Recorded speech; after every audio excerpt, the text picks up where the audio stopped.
Visi mes turime teisę veikti. Veikti tai, kas kiekvienam arčiausiai širdies.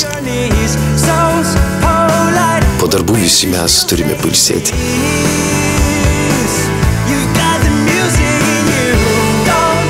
Pailsėti taip, kaip mums norisi. Visi mes turime mylėti. Bent kartą gyvenime mylėti iš tikrųjų. Visi mes turime teisę valgyti skanų maistą. Skanų maistą kiekvieną dieną. To rūpinasi nauja iki šeima. Iki atsinaujina, kad būtų geriausia maisto parduotuvė jums. Cento parduotuvės tampa iki cento, kaip visada su žemomis kainomis. O ikiukai tampa iki ekspres, kad apsipirktumėte greitai ir patogiai. Iki, mes mylim maistą.